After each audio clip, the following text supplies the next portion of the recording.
Hey guys, Jason here. Sort of bringing you in late on this. This is building the beehives part 2, and this one's going to be a relatively short video. I'm thinking, but basically what I've done here is I'm going to have 3 sides to the thing, to each base, and then a bottom board. And what I've already done, they're 1 7/8 inches wide. Now what I've already done is I've took some 1x12 shelving and ripped those out. I've got 6 pieces here. 2, 3, 4, yep, six pieces here. I've already cut one of them down to exactly 16 1/4 inches. I'll dado it just like I did my boxes. That'll be the back.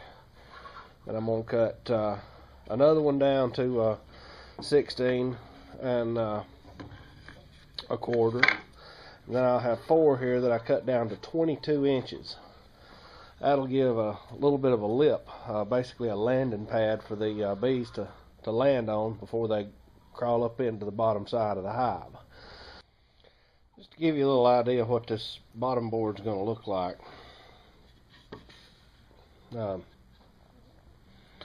Once I get it all screwed together, I've got the 2 sides and the back, and I'm going to cut a groove in it and slide some 1x12 shelving in there, just like so, and that'll give them a little landing pad so that they can crawl up into the bottom of the hive.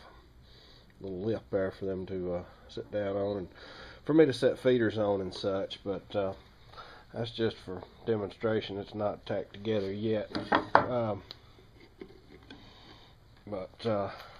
Anyway, I have already, just out of the way here, I've already dadoed out these corners here. The next step is to take and dado out a little groove around here. Now, if y'all have never seen a dado blade, it's this particular one is 2 outside blades and 3 chippers, and then there's a bunch of spacers that go with it. And between these 2 outside blades, the spacers and the shims and the chippers, you can cut anything. I think it'll cut a 7/8 inch wide, almost a 1 inch wide groove. Any depth you want, just depends on how high or how low you set the saw up. You can even do some funky angles if you wanted to. My next step here is to make a little rim all the way around the inside edge of all these boards, 3/8 of an inch down from the top. So what I've done is I've set myself up a little rip fence here, so that I can run this board just as straight as possible right along here, and once it comes out the other side, it'll have a groove in it exactly 3/8 inch down from the top and exactly 3/4 of an inch wide all the way down and around it. And I'll do that to all these boards, and then I'll be set up to put everything together and put my 2 pieces of shelving in the bottom to close it all up. But and one more tip: always keep scrap lumber around. Make a few test fires, because once you go to the trouble of machining or milling out all your little perfect little blanks here, you don't want to grab one up and start tearing through it and make a miscut. You can metal is much more forgiving. If you make a miswhack, you can always weld it back together and start over. Wood, you make a miswhack, you've just wasted a piece of lumber. So anyway, you're gonna have to find something else to use it for, because once you screw up with wood, it's really hard to fix it. Only so much you can do with putty and screws. But anyway, I'm going to get this thing set up and adjusted right, and next time I come back, we should be cutting bottom boards. So Back in a few. Well, I'm gonna tell you now. Little test fire I just done. I couldn't be more pleased with it. I mean, you want to talk about like a glove? So, all right, guys, here we go. Got a rough assembly going here, and anyway, that's pretty much how the hive base is going to look when I'm done with it. I got some cleanup to do. Let me set this out of the way. I just like the way it looks better, you know, nice hardwood dance floor for the bees to hang out in, party, have a good time. I am going to flip things around, get this gouge here on the bottom side, and tighten things up. Maybe take my plane and clean up the edges, make it nice and neat and all, and glue it together, putty it up, and paint it. I'm not going to paint the interior, but paint the exterior and the bottom and all. But I think, you know, the plan's called for 3/4 plywood here, and I've wound up, you know, using this shelving, and it's kind of funny. Let me walk over here and show you what I'm talking about. It's real funny the way these have turned out, because I followed a completely different plan. I followed a plan for a stock store-bought Langstroth hive, and over here I pulled out of the loft of the barn several weeks ago the beehives that my dad built when I was in the 2nd grade.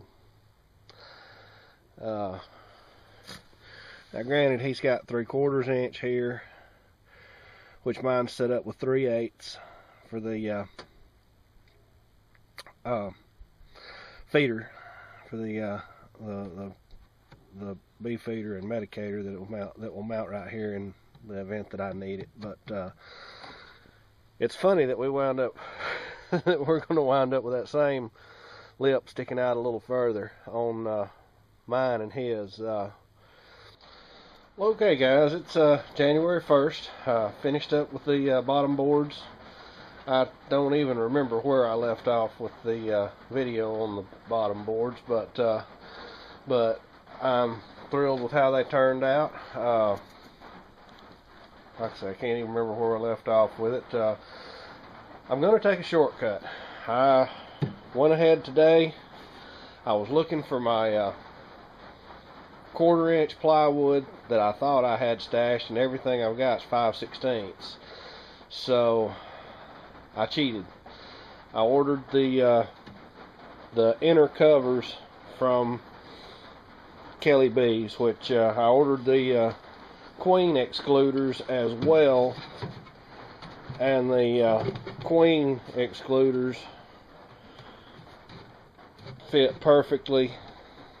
A little sticky because the paint ain't quite dry, but the queen excluders fit perfectly, so why want the inner covers? I'm still going to make the outer covers myself, but I just went ahead, since I didn't have the 1/4 inch plywood.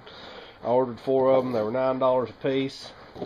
Only going to need 2, but I want a couple of extras just in case somehow or another I get stupid, drop one and break one. So, or 2. So it's just always good to have a backup. It's the way I've thought since I was a kid. So I don't know. It's just me. But anyway, that's how they turned out. Got them all painted up. The interior is going to be wood grain. Don't want to put the paint in there with them. Yeah, according to the guys at my beekeeping club, there's no telling what bees will do. You know, you put paint in there, they're liable to decide to peel it off the walls and make a Picasso or something. I don't know. Anyway, they suggest not painting the insides, so I have not painted the insides, and I left the floor unpainted as well. Who knows? Maybe they'll have them a little dance floor in there, set up with a little tiki bar over in the corner, just having a good old time out in my backyard. As long as they make honey, I don't care. But anyway, guys, Happy New Year's. That's where I'm at with the Beehive project. Tomorrow I start on the hive tops, and once I get the tops for it, we'll be 100% ready for, I think it's May. They said the bees will be coming in, so get my two broads, broads or however they say it. Anyway, I have 2 queens and 3 pounds of worker bees. They say 3 pounds of bees is 10,000 bees. So anyway, I'm excited, thrilled about it. So anyway, everybody, happy January 1st. We made it through 2012. Them old minds wasn't as smart as they thought they were, huh? But anyway, guys, so we'll catch you later on. Y'all take care. Happy New Year. Jason out.